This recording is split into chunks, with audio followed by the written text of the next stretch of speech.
Blood pooled on the pristine linoleum of Trauma Room 3, a stark terrifying crimson against the sterile white.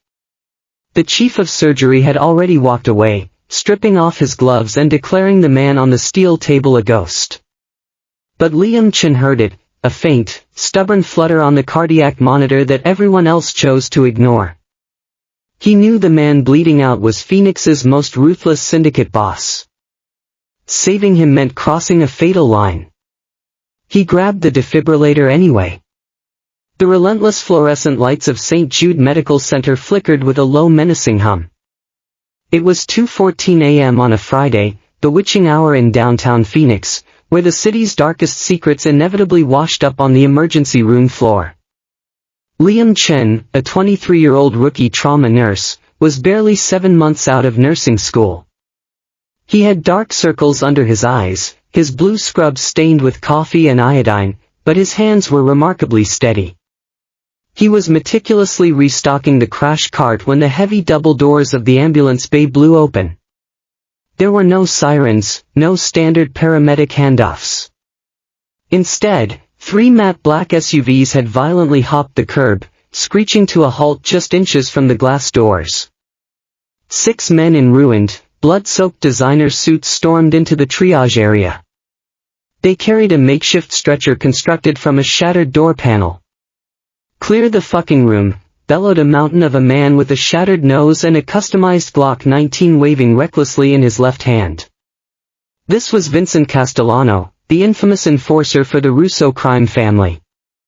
The ER waiting room, previously occupied by minor fractures and late-night flu cases, evacuated in a chorus of terrified screams. Liam froze, his fingers gripping a box of sterile gauze. Head nurse Beatrice Gable, a hardened veteran of 30 years, immediately hit the panic button under the desk. But Vincent slammed his fist down on the console, shattering the plastic casing. "Nobody calls the cops, nobody leaves." Vincent growled, his eyes wild and bloodshot.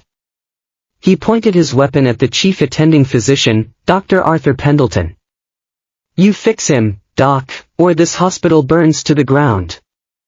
They shoved the makeshift stretcher into Trauma Room 3. Liam was swept up in the chaotic tide, pushed into the room by the sheer force of the mobster's advance. Lying on the table, barely recognizable under a mask of his own blood, was Dominic Russo. At 32, he was the undisputed king of the Phoenix underworld, a man whose whispered name commanded city councilmen and police chiefs alike. He was also an alpha, one of the most powerful the city had ever produced. Even now, drowning in his own blood, the sheer weight of his presence pressed against the room like a physical force, making Liam's hindbrain scream danger, predator, dominant. Right now, however, Dominic was just a piece of shredded meat. 3 bullet wounds mapped a jagged path of destruction across his torso. One had entered his right shoulder, pulverizing the clavicle. Another had torn through his abdomen, creating a catastrophic exit wound in his lower back.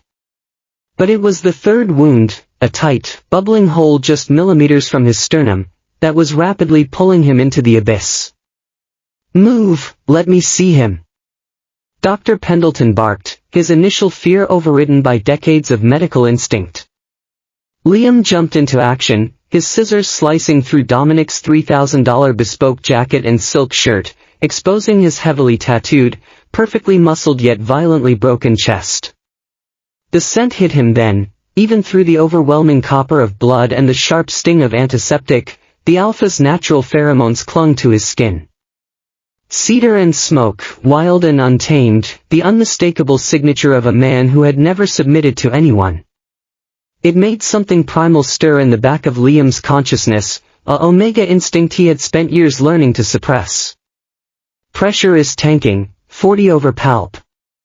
Liam yelled, reading the monitor as he slapped standard leads onto Dominic's sticky, crimson skin. "We need O negative.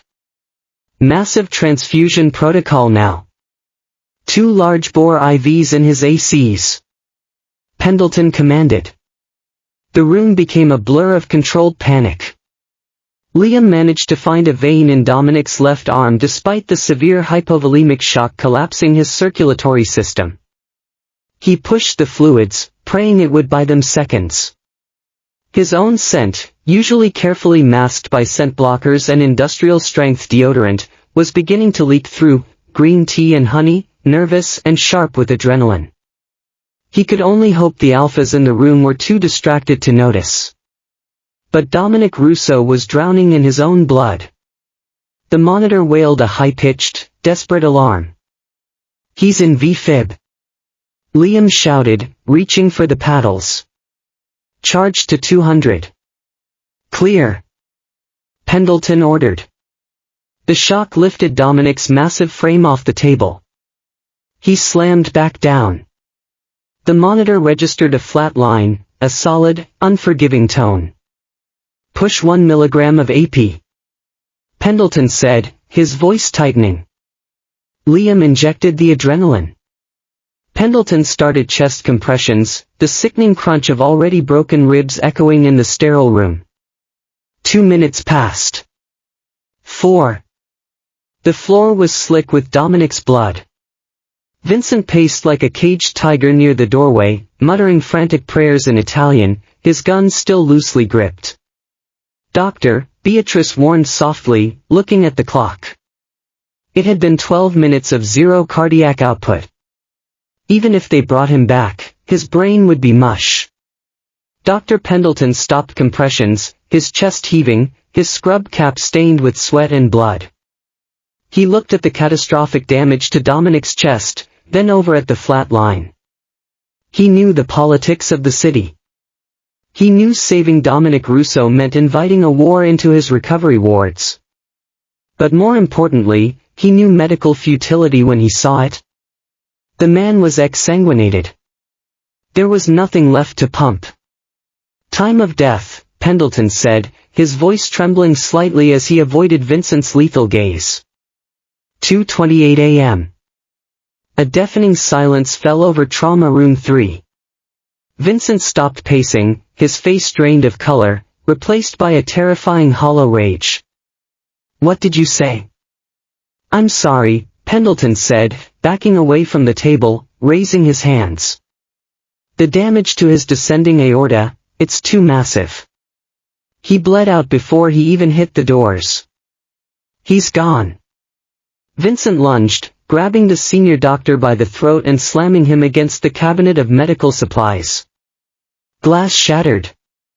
Liam screamed, but the other mobsters blocked the exit. "You fix him!" Vincent roared, spit flying from his lips. Vinny, stop," one of the younger mobsters yelled, pulling at the enforcer's massive shoulders. "The cops are gonna be here any second. We gotta go, man. The boss is gone. We have to secure the territory." Vincent stared at Dominic's lifeless face. The mobster's brutal logic cut through his grief. If Dominic was dead, the streets would erupt within the hour. They needed to lock down the family's assets.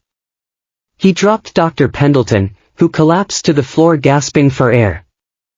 "Leave him," Vincent ordered, his voice suddenly dead and hollow. "We ride." Within seconds, the mobsters vanished, the screech of tires echoing into the Phoenix night. The ER was left in stunned, terrified silence. Dr. Pendleton, clutching his bruised throat, looked at Beatrice and Liam. "Call the morgue," Pendleton rasped, adjusting his glasses. "And call the police. Tell them to send a detail.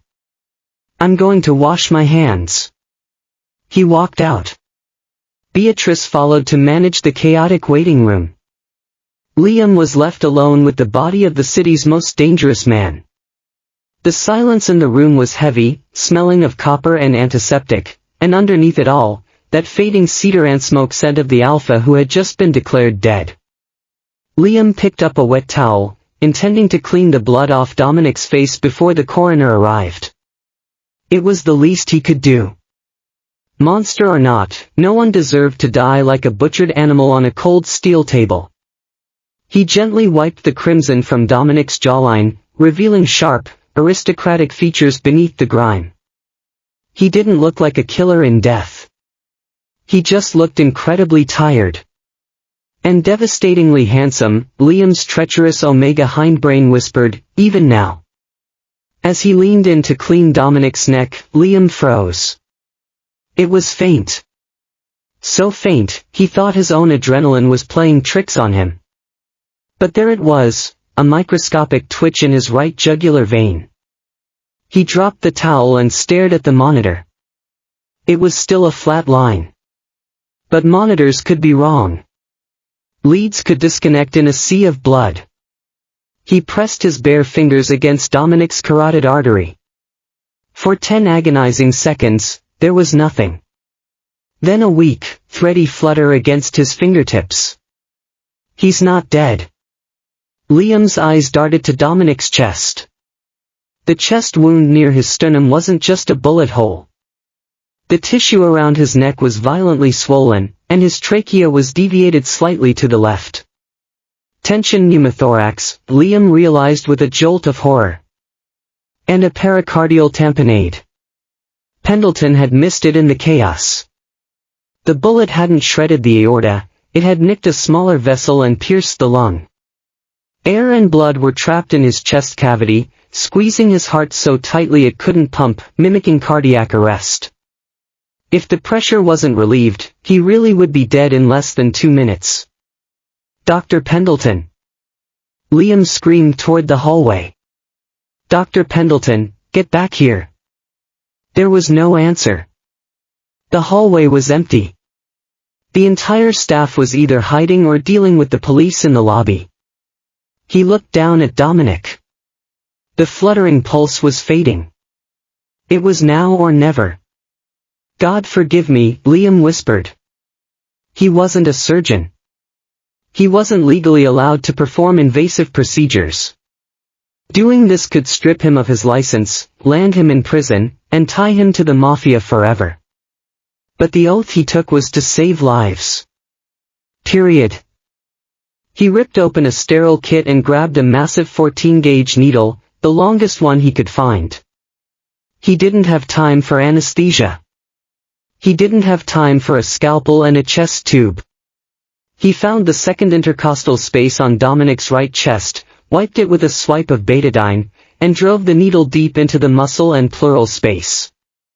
A sharp, violent hiss echoed in the room as trapped air forcefully escaped through the needle hub. Blood bubbled up immediately. Suddenly, the flat line on the monitor broke.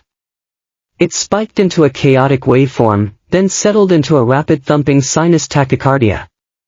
The machine began to beep rapidly, the sweetest sound Liam had ever heard.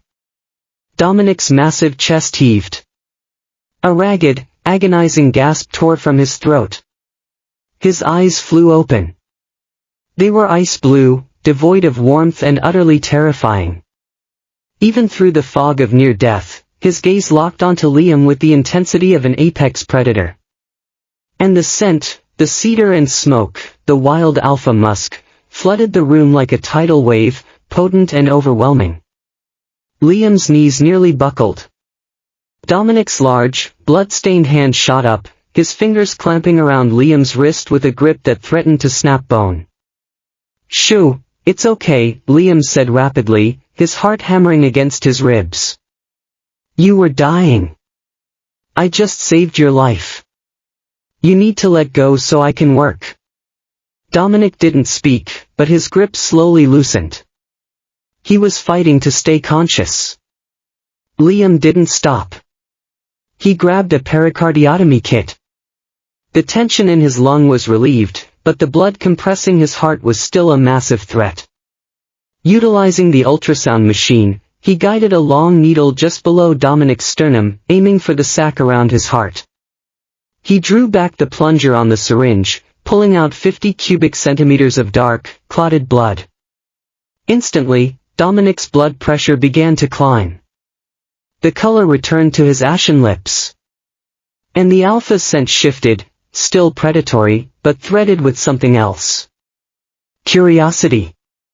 Recognition. "What the hell are you doing?" Liam whipped around. Dr. Pendleton was standing in the doorway, staring at the scene in absolute shock.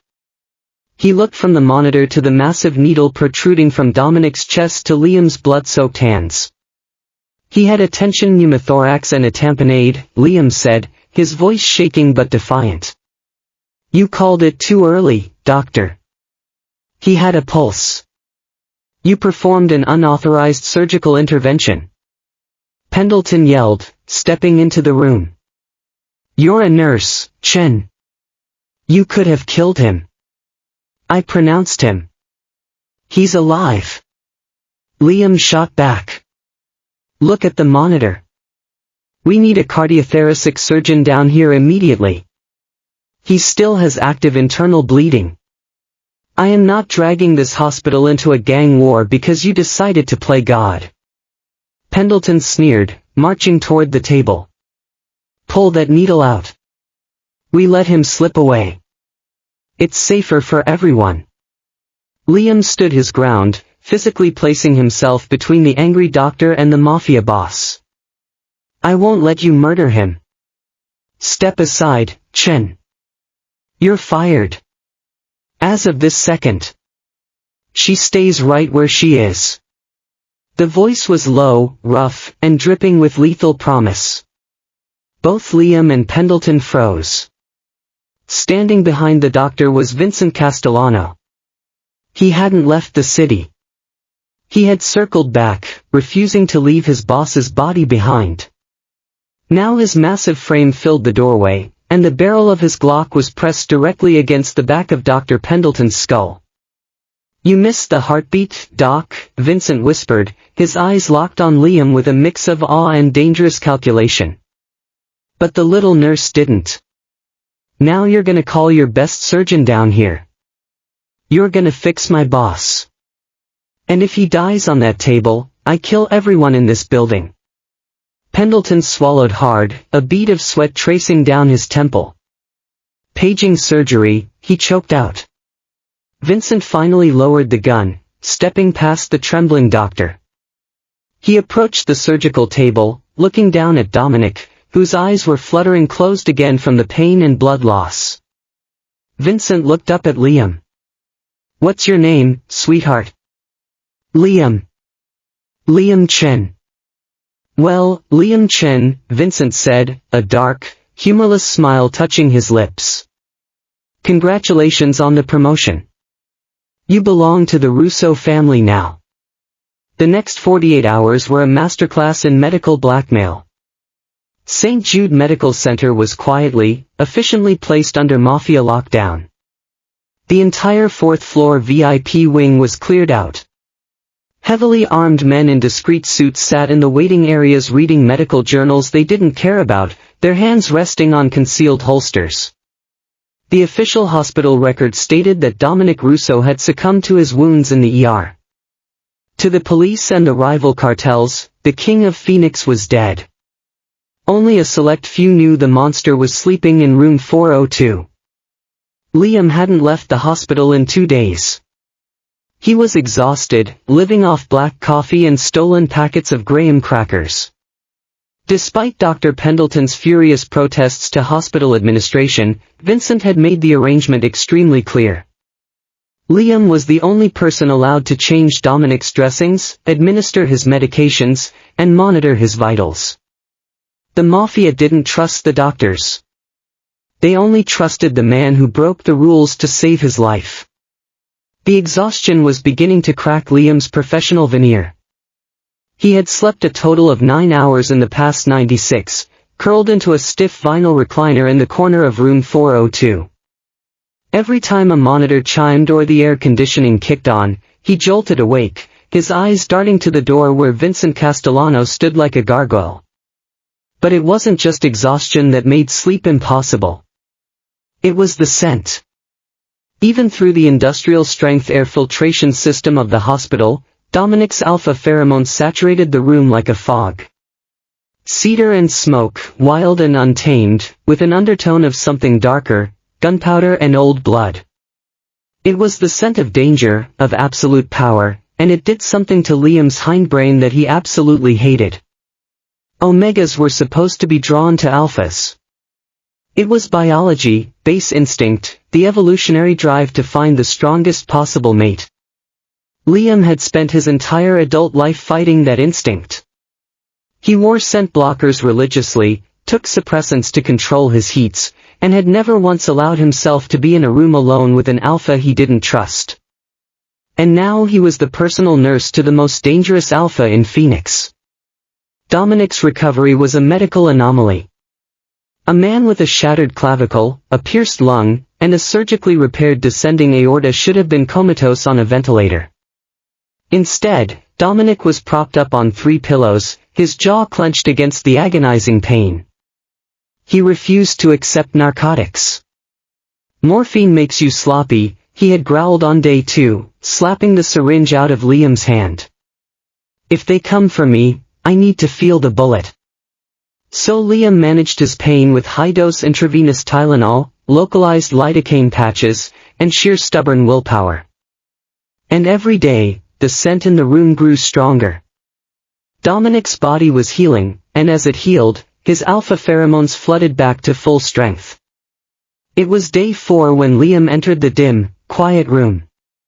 The soft hum of the ventilator and the steady beep-beep of the heart monitor were the only sounds. The blinds were drawn tight. Dominic looked different in the soft light. The dirt and blood had been scrubbed away. His dark hair curled slightly against the stark white pillow. Without the tailored suits and the terrifying reputation, he just looked like a handsome, severely injured man. The intricate tattoos snaking up his left arm, symbols of power, violence, and loyalty, were the only reminders of who he truly was.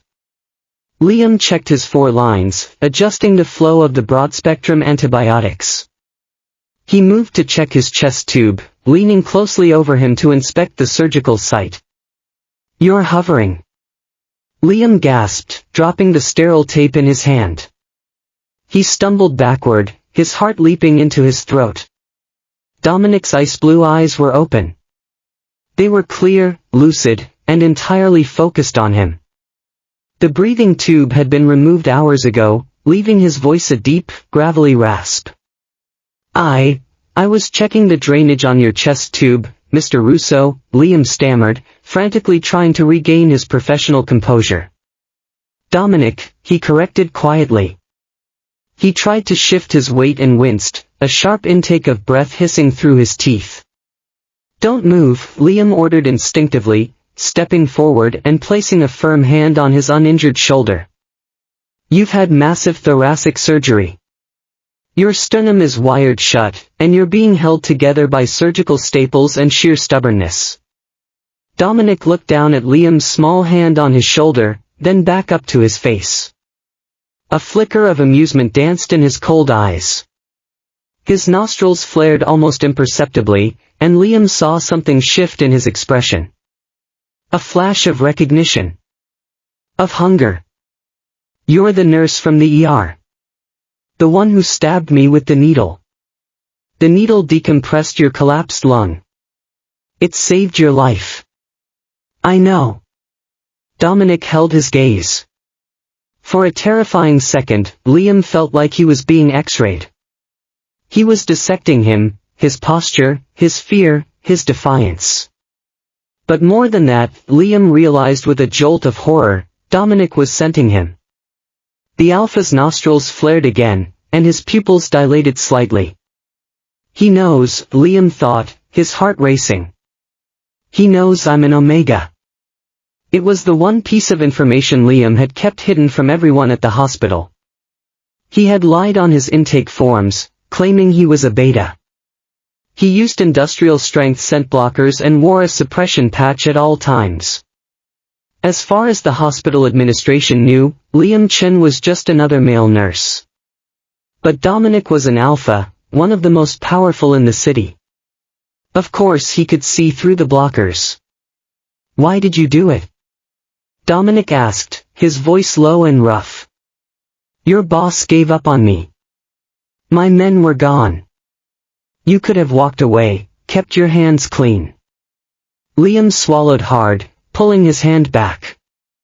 "I'm a nurse. My job is to keep people breathing. I don't care who they are or what they've done. Noble, Dominic murmured, a dangerous edge to his voice. Dangerously naive. He slowly lifted his right hand, ignoring the four-line pulling at his skin, and gestured for Liam to come closer. Reluctantly, Liam took a half-step forward. Those bullets weren't from a rival family, Dominic whispered, the effort clearly draining him. The hit was too clean. The security cameras at my club magically glitched. My personal driver didn't show up. It was an inside job. Liam felt a chill run down his spine. Why are you telling me this? I don't want to know anything about your business. You need to know, Dominic stated, his voice hardening. Because the rat in my organization knows I was brought to this hospital.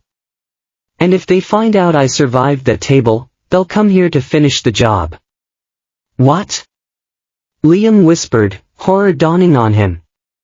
Exactly. Dominic's eyes narrowed. I can trust Vinny. I can trust my inner circle guarding the door.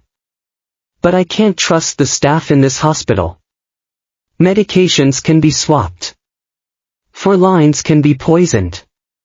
Air bubbles can be pushed into a vein.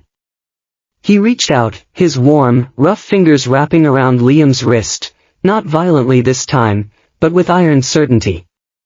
You're my lifeline, Liam, he said, his thumb brushing over Liam's racing pulse. You don't let anyone else touch my meds. You don't let any other doctor in this room without you present. You are mine until I walk out of here. I'm an employee of St. Jude's, Liam said, trying to pull his hand away, but Dominic's grip was unyielding. I'm not your property. You made yourself a player in this game the second you brought me back from the dead, Dominic said softly, pulling him slightly closer. The scent of him, antiseptic masking that deeply masculine musk of cedar and danger, was intoxicating. If I die, Liam, Vinny will burn this hospital down, and you along with it. If I live, I will give you the world. Do we understand each other? Liam stared into the eyes of the devil, realizing with absolute terrifying clarity that there was no way out. The hospital doors were locked. The Mafia had the keys. I understand, he whispered. Dominic released his wrist, his eyes fluttering closed as the exhaustion of the conversation pulled him back under. Good boy. Now fix my pillows. They're like rocks. Liam stood frozen for a moment, his wrist still burning from Dominic's touch. He had saved a life. But as he looked at the sleeping mob boss, he knew he might have just traded his own soul for it. The real nightmare wasn't over. It was just beginning. The fourth floor of St. Jude Medical Center had become a fortress of sterile paranoia. It was day 4 of Dominic Russo's death, and the exhaustion was beginning to crack Liam's professional veneer. He had slept a total of 9 hours in the past 96, curled into a stiff vinyl recliner in the corner of room 402. Every time a monitor chimed or the air conditioning kicked on, he jolted awake, his eyes darting to the door where Vincent Castellano stood like a gargoyle. Dominic's recovery was a medical anomaly.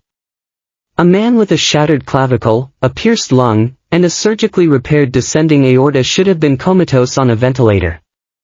Instead, Dominic was propped up on 3 pillows, his jaw clenched against the agonizing pain. He refused to accept narcotics. Morphine makes you sloppy, he had growled on day 2, slapping the syringe out of Liam's hand. If they come for me, I need to feel the bullet. So Liam managed his pain with high-dose intravenous Tylenol, localized lidocaine patches, and sheer stubborn willpower. And every day, the scent in the room grew stronger. Dominic's body was healing, and as it healed, his alpha pheromones flooded back to full strength. Cedar and smoke, wild and untamed, with an undertone of something darker, gunpowder and old blood. It was the scent of danger, of absolute power, and it did something to Liam's hindbrain that he absolutely hated. Omegas were supposed to be drawn to alphas. It was biology, base instinct, the evolutionary drive to find the strongest possible mate. Liam had spent his entire adult life fighting that instinct. He wore scent blockers religiously, took suppressants to control his heats, and had never once allowed himself to be in a room alone with an alpha he didn't trust. And now he was the personal nurse to the most dangerous alpha in Phoenix. It was 3:15 p.m. when the heavy oak door creaked open. Liam, who had been meticulously charting Dominic's fluid output, spun around. Standing in the doorway was Gregory, a float nurse from the intensive care unit. Liam recognized him, a quiet, mousy man with wire-rimmed glasses who usually worked the graveyard shift. Today he was pushing a small medication cart, a plastic 4-bag dangling from his gloved hand. Afternoon, Liam, Gregory said, his voice a nervous, reedy pitch. He didn't look at the mobster in the bed, nor did he make eye contact with Vincent, who immediately stepped into the room, his hand resting casually inside his suit jacket. Pharmacy sent up the new bag of Zosyn. Dr. Pendleton ordered an accelerated drip. Liam frowned. The broad-spectrum antibiotic was on a strict 12-hour schedule. He checked his digital tablet. There's no new order in the system, Gregory. He's not due for another dose until 8 tonight. Gregory offered a tight, synthetic smile. Pendleton just called it in. System must be lagging. You know how it is on the weekends. Let me just swap this out and I'll get out of your hair. He moved toward the 4-pole next to Dominic's bed. Dominic lay perfectly still, his ice-blue eyes tracking the ICU nurse with the cold, unblinking intensity of a coiled viper. Stop, Liam said, stepping directly into Gregory's path. I manage his lines. Give me the bag. Liam, please, Gregory chuckled, though a bead of sweat had formed on his upper lip. It's hospital protocol. The nurse who signs out the narcotic or high-alert med has to hang it. Zosyn isn't a high-alert medication, Liam countered, his medical instinct screaming that something was fundamentally wrong. He looked at the clear plastic bag in Gregory's hand. The pharmacy label was slightly crooked. But more concerning was the small, almost microscopic puncture mark on the rubber injection port at the bottom of the bag. It had been spiked with something else. Liam's blood ran cold. He remembered his pharmacology rotations. Potassium chloride, if pushed rapidly through an 4, a concentrated dose of KCl would stop the human heart in less than 30 seconds. It was untraceable, mimicking a massive natural heart attack. To a patient recovering from a massive chest wound, it would look exactly like a fatal complication. Gregory, Liam said, his voice dropping to a dangerously calm whisper. What is in that bag? It's the antibiotic, Liam, Jesus, move. Gregory's facade cracked. Panic flared in his eyes. He shoved Liam hard against the edge of the bed and lunged for the 4-hub connected to Dominic's arm. He never made it. Before Liam could even regain his balance, Vincent moved with terrifying, unnatural speed for a man his size. His massive hand clamped around the back of Gregory's neck, lifting the smaller man entirely off the floor. Gregory shrieked as Vincent slammed him face first into the cinder block wall. The 4-bag hit the floor, bursting open and pooling clear liquid across the linoleum. Vinny! The arm, Dominic commanded from the bed, his voice a raspy whisper that carried the weight of absolute authority.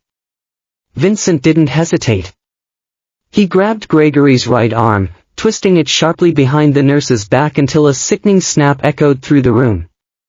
Gregory howled, collapsing into a sobbing, pathetic heap on the floor as Vincent pinned him down with a heavy Italian leather boot.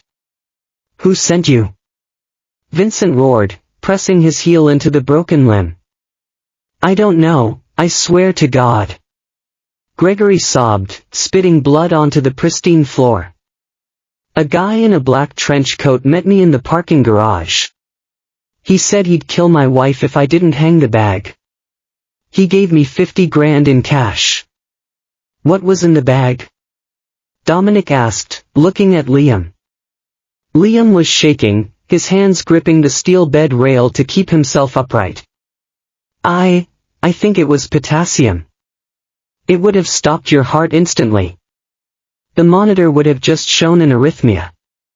Dominic stared at the spilled liquid, a dark, lethal shadow crossing his face. The Mafia boss wasn't afraid. He was calculating. The game had officially breached the walls of his sanctuary. Get him out of here, Vinny, Dominic said coldly. Find out everything he knows. The description of the man, the exact time, the license plates of any cars in the garage. Then take out the trash. No, please. Gregory begged as Vincent hauled him up by his unbroken arm, dragging him toward the door. Liam, tell them I have a family. Liam squeezed his eyes shut and turned away. He was a healer, but he wasn't a fool. Gregory had walked into room 402 to commit murder. As the heavy door clicked shut behind the screaming nurse and the towering enforcer, a suffocating silence fell over the room. The adrenaline crash hit Liam like a physical blow.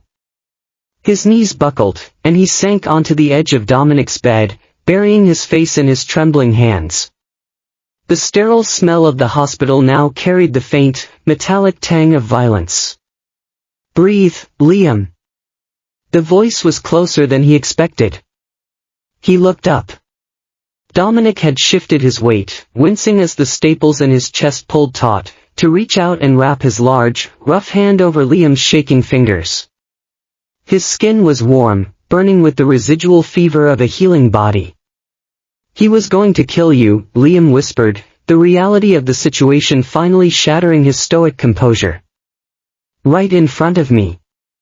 If I hadn't looked at the port. But you did look, Dominic interrupted softly, his thumb tracing a soothing, rhythmic circle over Liam's knuckles. You saved my life again.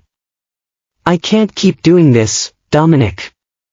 A tear slipped free, carving a hot path down his cheek. I'm a nurse. I fix broken bones. I hold people's hands when they get a bad diagnosis. I don't interrogate assassins. I don't watch men get their arms snapped. I know, he said, his voice dropping an octave, becoming an intimate, gravelly purr that sent a shiver down Liam's spine. You don't belong in my world. You are light, Liam. You are everything clean and good that I left behind a long time ago. He gently tugged Liam's hand, pulling him slightly closer.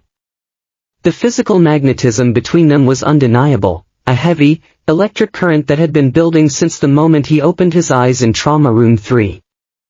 Liam should have pulled away. The medical ethics board would have stripped his license in a heartbeat.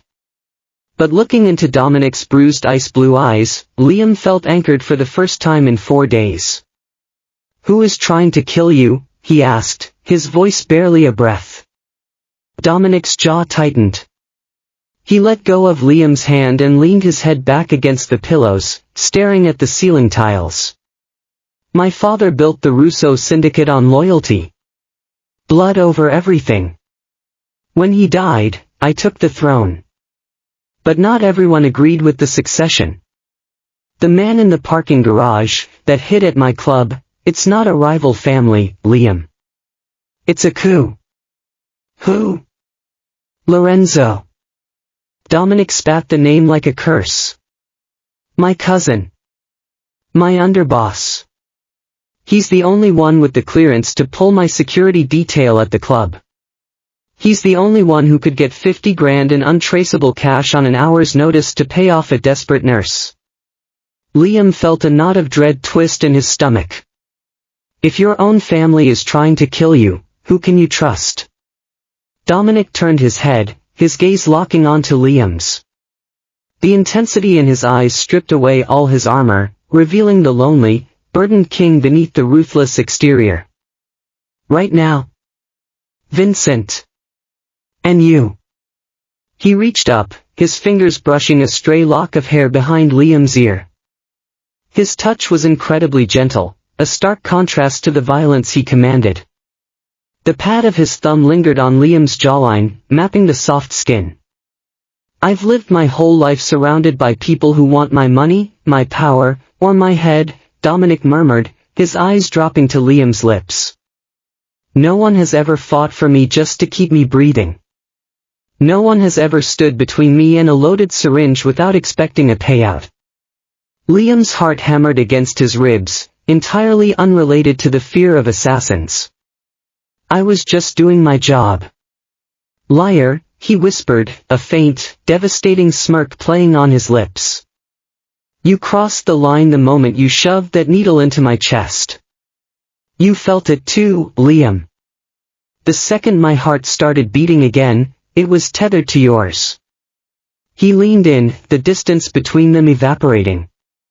Liam was frozen, caught in the gravitational pull of a man who ruled by fear but looked at him like he was his salvation. Dominic's scent surrounded him completely now, cedar and smoke, wild and untamed, and something else beneath it. Something that made Liam's omega instincts purr with contentment.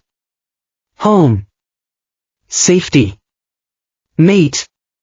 His lips brushed against Liam's, a fleeting, burning touch that tasted of danger and desperate, undeniable want.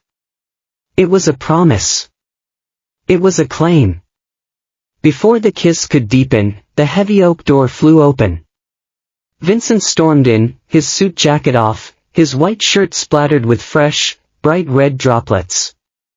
His chest was heaving, his eyes wild. "Boss!"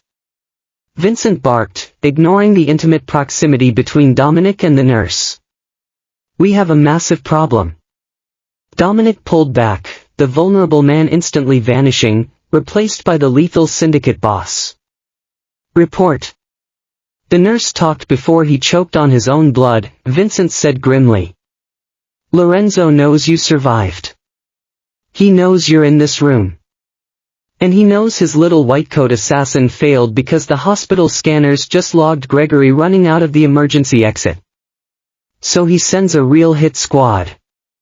Dominic concluded, his mind already 3 steps ahead. "Worse," Vincent said, drawing his Glock and racking the slide with a terrifying metallic clack. "He called the feds. He anonymously tipped off the FBI task force that you're alive and vulnerable at St. Jude's. The feds want you in cuffs. Lorenzo's guys are dressing up as the extraction team. They're going to sweep the floor, kill you in your bed, and claim you resisted arrest. We have 10 minutes before this floor is swarming with fake badges and real bullets." Dominic threw the blankets off his legs. "Get my clothes." Liam stood up, horrified. "Are you insane? You had your chest cracked open 4 days ago.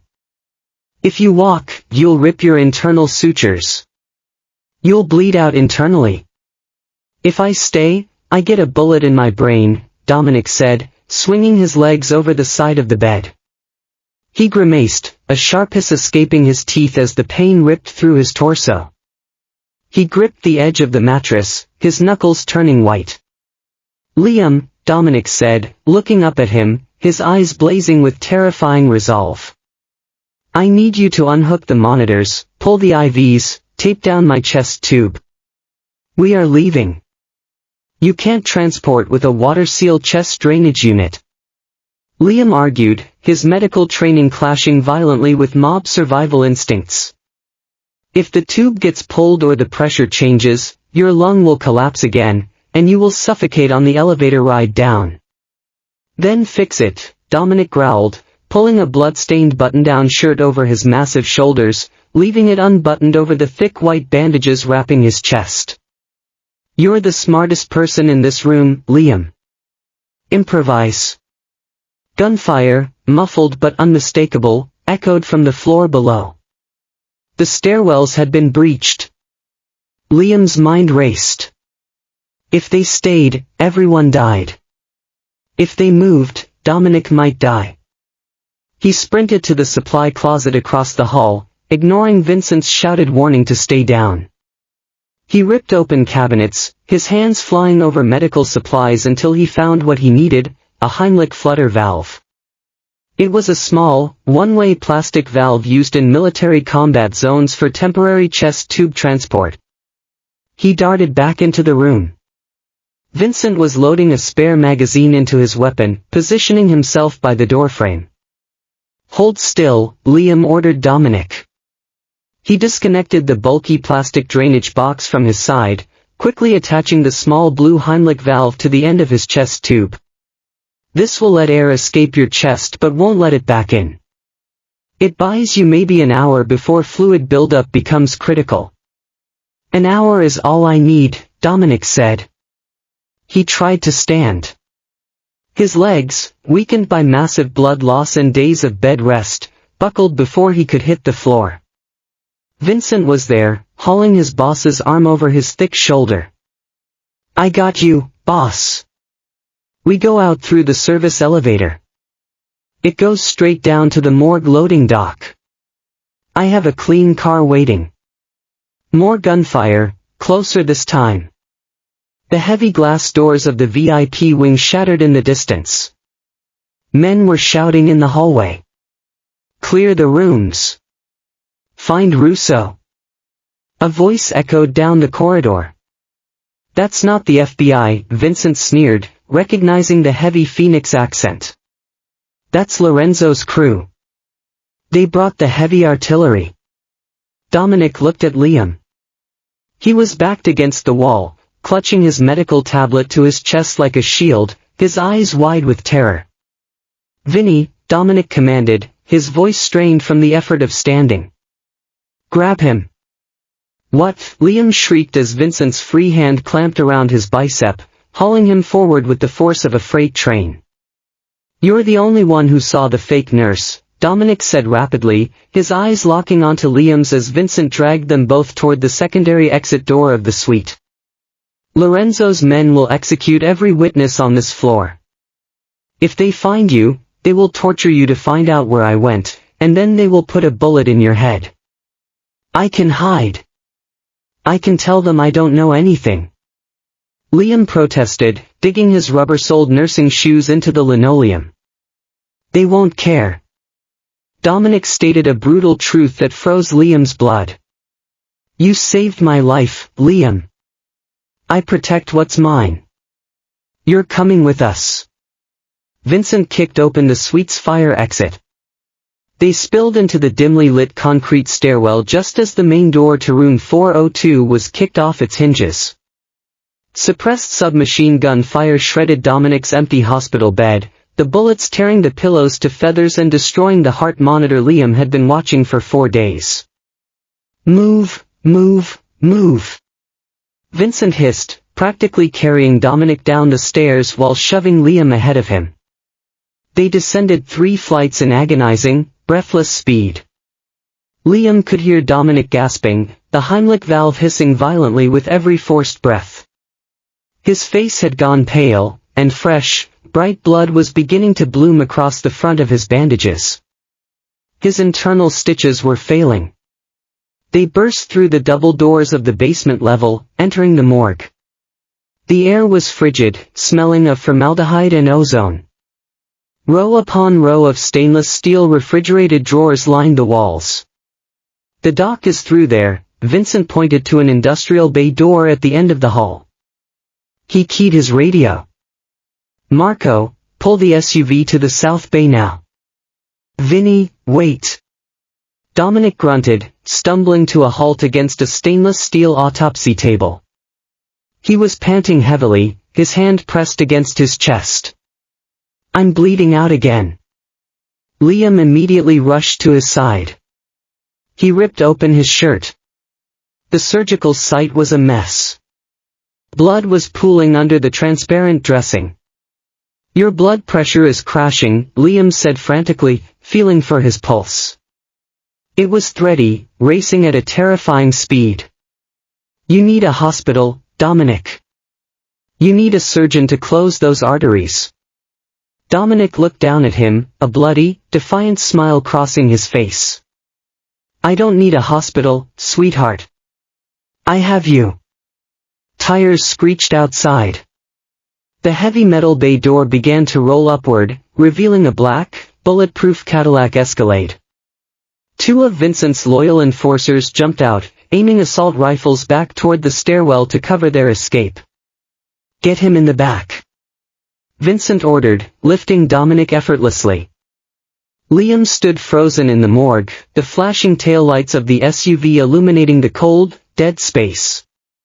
The alarms in the hospital above were blaring. Sirens wailed in the distance. His life, his quiet, predictable, noble life, was in ruins. "Liam!" He looked up. Dominic was in the back seat of the Escalade, leaning against the leather, fighting unconsciousness. He extended his bloody hand toward him. "Get in the car." It wasn't a threat. It was a plea. He was the monster of Phoenix, a man hunted by his own blood, bleeding out in the back of an SUV. But to Liam, he was his patient. And heaven help him, he was falling in love with him. Liam took a breath, stepped out of the hospital, and grabbed the Mafia boss's hand. The door slammed shut, and the SUV tore into the night, leaving his old world burning behind them.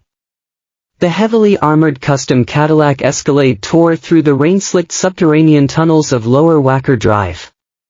Outside the city of Phoenix was a blur of neon and concrete, but inside the cavernous back cabin, the world had shrunk to the terrifying dimensions of a trauma ward.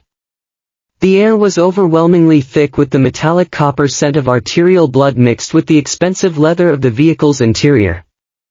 And underneath it all, Dominic's alpha pheromones, cedar and smoke, now laced with the sharp, acrid tang of imminent death. Liam was entirely on his knees on the floorboards, his bare knees bruising against the custom mats as he pressed his entire body weight against a wad of sterile abdominal trauma dressings on Dominic's chest. "Keep your foot pinned to the floor, Marco," Vincent roared from the passenger seat, his massive hand white-knuckling the dashboard. "They've got Phoenix PD squad cars blockading the interstate ramps. Take the service roads to I-90 West. We need to get out of the city limits now." Dominic's heavy head lolled against the seat back, his breathing reduced to a shallow, rapid series of gasps. The blue plastic Heimlich valve Liam had hastily taped to his chest tube was clicking frantically, a desperate mechanical rhythm trying to keep his right lung from collapsing under the rising tide of internal pressure. But trapped air wasn't the primary enemy anymore. It was the bleeding. His skin, usually a warm olive tone, had turned a terrifying ashen gray. His skin was cold and covered in a clammy sweat, the textbook presentation of severe hypovolemic shock. And his scent was changing, the rich cedar and smoke fading to something thin and sour. The scent of a dying alpha. His radial pulse is practically gone. Liam shouted over the deafening roar of the 6.2-liter V8 engine, his fingers pressing desperately against Dominic's wrist. "His blood pressure is absolutely tanking. The internal sutures have completely failed. If we don't get massive fluid resuscitation into him and physically clamp that bleeding artery, he's going to code in the back of this car. You have 5 minutes." Vincent barked, racking the slide on a fresh magazine for his Glock. They shot out of the city limits, the Escalade hydroplaning slightly as Marco forcefully navigated the affluent, tree-lined roads of Winnetka. The rain hammered against the reinforced ballistic glass. Suddenly, the SUV smashed directly through a set of heavy, unlatched wrought iron gates, the tires screeching and violently kicking up wet gravel as they skidded to a halt in the driveway of a massive, dark estate. This was the Russo family's ultimate fallback, a heavily fortified, off-the-grid compound that didn't exist on any county zoning maps. Vincent and Marco threw the rear doors open, the freezing rain soaking them instantly as they hauled Dominic's massive frame out of the vehicle. Liam sprinted ahead of them, his blue scrubs completely saturated with his blood. They carried the syndicate boss around the side of the mansion and down a hidden flight of reinforced concrete stairs, punching a code into a heavy steel blast door. They stepped into a subterranean bunker. It wasn't a damp, cold dungeon. It was a state-of-the-art black market surgical suite. The room practically glowed under bright LED surgical halogens, lined with pristine stainless steel counters, a mechanical operating table, and high-end medical equipment that easily rivaled the trauma bays at St. Jude's Medical Center. "Put him on the table. Center him under the lights," Liam ordered. The terrified rookie nurse had completely vanished, replaced entirely by a battle-hardened trauma responder operating on pure adrenaline. He pointed a blood-stained finger at Vincent. "Strip your jacket and wash your hands with the chlorhexidine at that sink. You're my scrub nurse tonight. Marco, I need massive transfusion protocols started yesterday. We have 6 units of O-negative blood in the medical sub-zero fridge," Vincent said, tossing his ruined suit jacket aside and scrubbing his hands raw. "Get it flowing through a rapid infuser," Liam commanded, his eyes scanning the glass front supply cabinets. He needed to open Dominic's chest cavity again. The sheer thought of performing invasive cardiothoracic surgery without a sterile field, an anesthesiologist, or a surgical team made his stomach pitch violently. But the flatlining vitals on the portable monitor didn't afford him the luxury of doubt. Liam's hands moved with frantic, beautiful precision. He grabbed a sterile staple remover and systematically popped the heavy metal brackets open. The moment the incision parted, a terrifying volume of dark, warm blood welled up, spilling over the sides of Dominic's chest. "Suction! Get the Yankauer suction tip in there now," he yelled. Vincent moved instantly, ramming the suction tube deep into the chest cavity. The machine whined loudly as it cleared the massive pool of blood, allowing Liam to actually see the anatomy. It was a nightmare of torn muscle tissue and failing ligatures. The violent, physical exertion of escaping down the hospital stairwell had violently ripped a branch of his internal mammary artery. It was pulsing bright, oxygenated red, a tiny, lethal geyser of life draining away with every weak beat of his heart. "I see it," Liam muttered, grabbing a heavy hemostat. His hands, which had been trembling for 4 straight days, suddenly went dead still. He plunged the steel clamp deep into the chaotic, slippery wound and clamped down hard on the severed vessel. The bleeding instantly stopped. Dominic let out a guttural, terrifying groan, his massive, heavily tattooed body arching violently off the steel table. He grabbed Liam's hip with his left hand, his grip bruising through his scrubs, grounding himself in the sheer blinding pain of the procedure. And his scent, it exploded through the room again, cedar and smoke, wild and dominant, laced with something else. Pain. Fear. And underneath it all, the unmistakable, primal scent of an alpha claiming his omega. "I've got it. I've got the bleeder." Liam gasped, hot tears of sheer relief pricking his eyes, blurring his vision for a fraction of a second. "Vincent, put your hand over mine. Hold this clamp exactly here. Do not move a single millimeter, or we lose him." For the next 2 agonizing hours, the bunker was silent save for the rhythmic beeping of the monitor and the sharp hiss of the Bovie electrocautery pen. Liam meticulously placed 3 individual proline sutures around the crushed artery, permanently tying it off. He packed the surrounding tissue with surgical mesh and completely flushed his chest cavity with 2 liters of warm sterile saline to prevent severe sepsis. By the time he carefully fired a new row of staples into Dominic's skin, closing the massive wound for the second time, he was drenched in sweat and Dominic's blood. But the monitor told a story of absolute triumph. His heart rate had stabilized to a strong, steady 82 beats per minute, and the O-negative blood was restoring the color to his face. He collapsed backward onto a rolling medical stool, his legs turning to jelly, and dropped his blood-soaked latex gloves into a red biohazard bin. Dominic was unconscious, breathing evenly on his own without the mechanical hiss of the Heimlich valve. Vincent walked over, his massive tattooed arms covered in dried blood. He held out a crystal glass filled with 3 fingers of neat, aged whiskey. I've seen highly paid mob doctors with 30 years of surgical experience fold under half that kind of pressure, Vincent said, his rough voice thick with deep, uncharacteristic reverence. You just saved the King of Phoenix with a clamp, a prayer, and absolute ice in your veins. Liam took the heavy glass, his hands shaking so violently now that he spilled half the amber liquid onto his ruined scrubs before taking a burning, desperate swallow. I broke every single law in the medical registry tonight, Vincent. The law didn't keep him breathing, Vincent said softly, looking from the sleeping mobster to the rookie nurse. You did.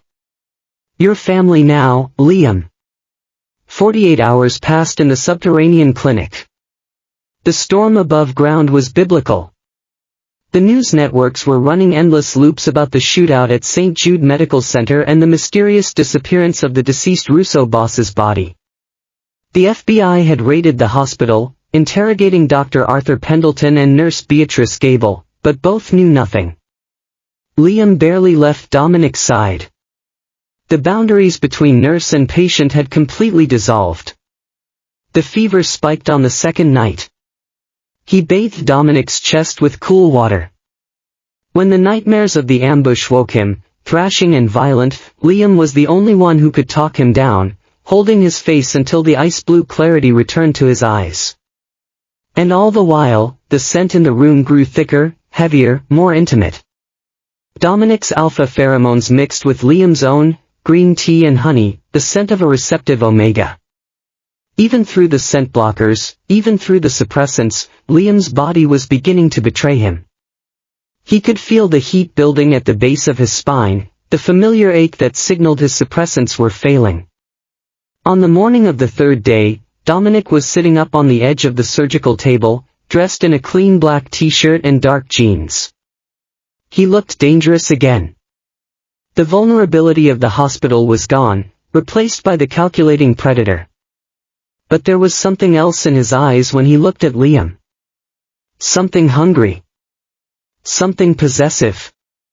Vincent walked into the room, his face grim. He handed Dominic a cheap plastic burner phone. It's Lorenzo, Vincent said. Dominic took the phone. He didn't put it to his ear. He hit the speaker button and set it on the metal tray table between him and Liam. Lorenzo, Dominic said, his voice a low, lethal rumble. A sharp, arrogant laugh echoed from the small speaker. Dominic, you stubborn bastard. I have to admit, when my guys hit the hospital and found an empty bed, I was impressed. But you're bleeding out in a hole somewhere. It's over. You broke the cardinal rule, Enzo, Dominic said calmly, though Liam saw the muscles in his jaw ticking. You brought the feds into family business. You shot up a hospital. You're a dead man. I'm the new boss, Lorenzo spat back. I've bought out the police commissioner. The docks are mine. The clubs are mine. And just to make sure you understand the New World Order, I paid a visit to your sister's apartment in Gold Coast. The air in the room vanished. Dominic didn't move, but the sheer radiating aura of violence that exploded from him made Liam physically step back. His scent shifted, cedar and smoke replaced by something darker, colder. The scent of an alpha on the hunt. Sophia says hello, Lorenzo taunted. A muffled, terrified sob echoed through the phone. Here is the deal, cousin. You have until midnight to surrender yourself at the Old Navy Pier warehouse. You come alone, you bleed out on my terms, and the girl lives. You try to run, or you miss the deadline, I'll send her to you in boxes. The line went dead. Dominic sat in absolute silence for 10 seconds. Then he stood up. He didn't wince. He didn't stumble. The pain in his chest was entirely eclipsed by a cold, apocalyptic rage. Vincent, Dominic ordered. Mobilize the ghosts. Call the old guard, the men my father trusted. If they took Lorenzo's money, kill them. If they are loyal, tell them the king is awake. Arm the arsenal. Bring the heavy ordnance to the staging point. Suppressed rifles, body armor, incendiaries. Lock down the estate. No one comes in or out of Winnetka. What about you? Liam asked, his voice trembling but his gaze locked on Dominic's. You just had a major arterial repair. If you get into a firefight, the recoil of a gun alone could tear your sternum apart. Dominic turned to him, his eyes softening just a fraction. He stepped close, cupping Liam's face in his large, warm hands. His scent wrapped around Liam like a blanket, cedar and smoke, wild and dominant, and something else. Something that made Liam's omega instincts purr with contentment. Mate. Protector. I didn't survive that hospital bed to let a traitor butcher my family, Dominic whispered, his thumb brushing over Liam's lower lip. You gave me my life back, Liam. Now I have to go use it. Then I'm going with you, Liam stated. Dominic frowned, a flash of genuine fear crossing his features. Absolutely not. You stay here. You stay safe. I am the only person who knows how to keep you from bleeding to death if those staples pop, Liam argued, his heart pounding. I'm not a liability, Dominic. I'm your insurance policy. And I'm not letting you die out there alone. Dominic stared at him, seeing the fierce, unyielding fire in his eyes. The rookie nurse who had trembled in Trauma Room 3 was gone. In his place stood a man forged in the fires of his world. He leaned down and kissed him, hard, desperate, and claiming. It wasn't the fleeting promise of the hospital room. It was a devastating seal of ownership and devotion. And when his tongue swept into Liam's mouth, Liam tasted the cedar and smoke of his alpha, felt the possessive growl rumbling in Dominic's chest, and knew he was lost. When he pulled away, they were both breathless. And Liam's suppressants had officially failed. The heat was building in his veins, warm and insistent, and he knew Dominic could smell it. Vinny, Dominic called out, his eyes never leaving Liam's. Get the nurse a bulletproof vest. The Navy Pier Warehouse District was a ghost town at 11:45 p.m. The fog rolling off Lake Michigan was thick, swallowing the moonlight and casting long, sinister shadows across the corrugated steel buildings. Lorenzo stood in the center of the massive, empty warehouse, flanked by 30 heavily armed mercenaries. Bound to a wooden chair in the center of the room was Sophia Russo, weeping quietly, a gag secured tightly in her mouth. He's not coming, one of Lorenzo's lieutenants muttered, checking his watch. He's probably dead in a ditch. He'll come, Lorenzo sneered, racking the slide of his pistol. Dominic is predictable. Blood over everything. Suddenly, the massive bay doors at the far end of the warehouse groaned open. The mercenaries raised their weapons, the red dots of laser sights piercing the gloom. A single figure walked through the fog. Dominic Russo wore a long, black wool overcoat that concealed the bandages wrapping his torso. He carried no visible weapon. He walked with a slow, deliberate, terrifyingly calm stride, stopping 30 feet from Lorenzo's firing squad. Well, Lorenzo laughed, stepping forward. The ghost walks. You look like hell, Dominic. Let Sophia go, Lorenzo, Dominic said, his voice echoing off the high tin ceiling. This is between you and me. It's between me and the throne, Lorenzo corrected. He raised his gun, aiming it squarely at Dominic's chest. Any last words, cousin? Dominic offered a chilling, blood-freezing smile. Look up. Before Lorenzo could process the command, the skylights of the warehouse shattered in a deafening rain of glass. Vincent and 10 of the Russo family's most elite loyalist enforcers rappelled from the roof, their suppressed assault rifles whispering death into the room. Simultaneously, the side doors of the warehouse blew open, and Marco's team flooded the floor. It wasn't a shootout. It was an execution. Lorenzo's mercenaries, expecting a dying man to surrender, were entirely unprepared for a tactical, military-grade strike. Within 30 seconds, 20 of the traitors were dead on the concrete. Lorenzo panicked. He grabbed Sofia by the hair, hauling her out of the chair and pressing his gun to her temple. "Hold fire! Hold fire!" Lorenzo screamed, backing toward the rear exit. "I'll blow her brains out, Dom. I swear to God." The gunfire ceased. The surviving traitors dropped their weapons, realizing they were outmatched. The warehouse was dead silent, save for the moans of the dying. Dominic didn't blink. He slowly unbuttoned his overcoat, reaching into the inner pocket. "You think you can draw faster than I can pull this trigger?" Lorenzo panicked, his hand shaking violently against Sofia's head. "I don't have to," Dominic said coldly. From the catwalk above and behind Lorenzo, a shadow moved. Liam, wearing a black tactical vest over his scrubs, his heart hammering against his ribs like a trapped bird, raised the heavy black taser Vincent had given him. He had crept up the emergency fire stairs while Dominic provided the distraction. He didn't hesitate. He didn't overthink. He aimed for the exposed patch of Lorenzo's neck and pulled the trigger. The two barbed darts struck true. 50,000 volts of electricity ripped through Lorenzo's nervous system. His body went entirely rigid, his eyes rolling back into his skull. His fingers spasmed, firing his gun harmlessly into the ceiling, before he collapsed to the floor like a sack of dead weight, dropping Sofia safely.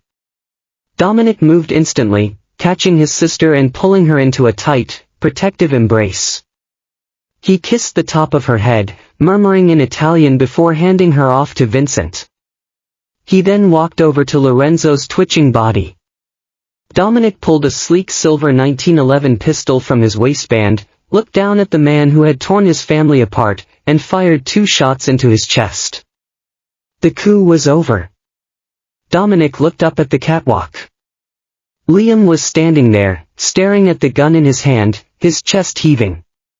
He dropped the magazine from the weapon, cleared the chamber, and placed it on a nearby crate. He walked up the metal stairs, his heavy boots ringing out in the quiet warehouse. When he reached Liam, he didn't say a word. He pulled him against his chest, burying his face in his neck, breathing him in. And then he growled. It was a deep, possessive, primal sound that vibrated through Liam's entire body. Dominic's teeth scraped against the sensitive skin of his throat, right over his scent gland, and Liam gasped. The heat that had been building in his veins for days exploded into a full-blown inferno. His knees buckled, and only Dominic's strong arms kept him upright. "I can smell you, Liam," Dominic growled against his throat. "I've been able to smell you since the moment I opened my eyes in that hospital room. Green tea and honey. The sweetest scent I've ever known. You're in heat." Liam whimpered. His body was on fire, every nerve ending screaming for Dominic's touch, his scent, his knot. I didn't mean for this to happen. My suppressants failed," Dominic finished, pulling back just enough to look into Liam's eyes. His ice-blue gaze was dark with desire, his pupils blown wide. "Because your body knows what it wants. It wants me." He lowered his head, pressing his lips to Liam's throat, and bit down. Not hard enough to break the skin, but enough to make Liam cry out, his hands fisting in Dominic's shirt. The alpha's tongue soothed the sting, and Liam felt something shift in his chest, a bond forming, a connection that went beyond the physical. "I'm not going to claim you here," Dominic murmured against his skin. "Not like this. When I mark you, Liam, it's going to be in a bed. With candles and silk sheets and a month's worth of privacy. You deserve that. You deserve everything."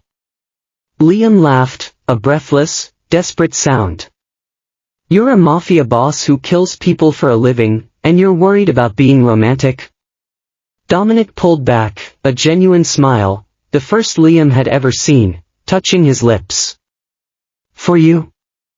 I'd burn the world down and rebuild it from scratch. You saved my life, Liam. Twice.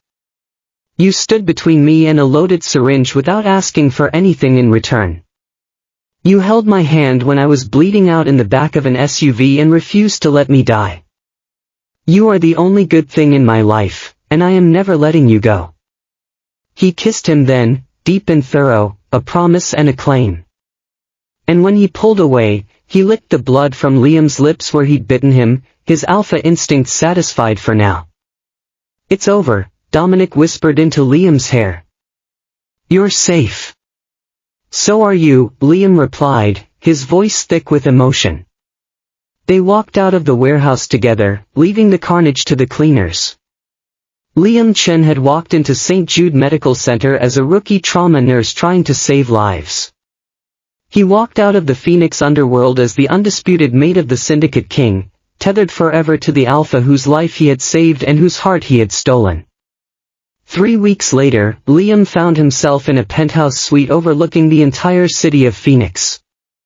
The floor-to-ceiling windows showed the glittering skyline, and the sunset painted the sky in shades of amber and rose. The room was filled with candles, hundreds of them, flickering softly. Silken sheets covered the massive bed in the center of the room. Dominic stood behind him, his arms wrapped around Liam's waist, his chin resting on his shoulder. His scent, cedar and smoke, wild and untamed, but now laced with something warmer, something possessive, wrapped around Liam like a blanket. I told you, Dominic murmured, pressing a kiss to his neck. Candles. Silk sheets. A month of privacy. Liam laughed, leaning back against his alpha's chest. You're ridiculous. I'm in love, Dominic corrected, his hands sliding lower. There's a difference. He turned Liam around, cupping his face in his hands. His ice-blue eyes were soft, vulnerable in a way that no one else would ever see. I never believed in mates, Dominic admitted. I thought it was biology. Chemistry. A survival instinct to produce strong offspring. But then you walked into that trauma room, and you refused to let me die. And when my heart started beating again, it wasn't just my heart, Liam. It was yours. It's always been yours. Liam felt tears pricking his eyes. Dominic. Let me finish. Dominic pressed a finger to his lips. I've killed men for looking at me the wrong way. I've burned down buildings and ruined lives. But I would give it all up for you. Every dollar. Every gun. Every drop of power. Because you are the only thing in this world that matters. You are my mate, Liam Chen. My Omega. My heart. Liam reached up, threading his fingers through Dominic's dark hair. You're a menace to society, you know that. Dominic grinned, a flash of teeth that was pure predator. Your menace. And then he kissed him, deep and claiming, and Liam felt the heat rise in his veins again, the heat that had been dormant for weeks, waiting for this moment. Dominic's hands found the hem of his shirt, pulling it over his head. His mouth trailed down his throat, teeth scraping over the sensitive skin of his scent gland, and Liam gasped. I'm going to mark you, Dominic growled, his voice rough with barely contained desire. I'm going to bite you right here, and everyone in Phoenix will know that you're mine. The world will know that the king of the underworld has found his mate. And then I'm going to take you apart, piece by piece, until you forget your own name. Liam's laugh was breathless, desperate. You talk too much, Russo. Dominic's eyes flashed. He picked Liam up, tossing him onto the silk-covered bed with a growl that made Liam's toes curl. He covered his body with his own, his scent overwhelming, intoxicating, the scent of home. And when he finally bit down, sinking his teeth into the sensitive flesh of Liam's throat, Liam cried out, not in pain, but in pure, unadulterated ecstasy. The bond snapped into place, a golden thread that connected them body and soul. Liam could feel Dominic's heart beating in tandem with his own, could feel his emotions, his love, his devotion. "Mine," Dominic growled against his throat, licking the blood from the claiming bite. "Forever." "Yours," Liam agreed, pulling him down for another kiss. "Forever." Liam Chen had walked into St. Jude Medical Center as a rookie trauma nurse, trying to save lives. He walked out of the Phoenix underworld as the undisputed mate of the Syndicate King, tethered forever to the Alpha whose life he had saved and whose heart he had stolen. But sometimes, when he lay in Dominic's arms in the dead of night, he wondered, did he make the right choice? Did he cross the ultimate line to save a life, or did he just trade one terrifying reality for another? The line between saving a life and selling your soul is razor thin. In the Phoenix underworld, nothing is ever black and white. But as Dominic's arms tightened around him, as his Alpha's scent wrapped around him like a shield, Liam knew the truth. He would do it all again. Every needle. Every stitch. Every heartbeat. Because Dominic Russo wasn't just a patient. He was his mate. His Alpha. His home. And Liam would burn the world down to keep him safe. The end.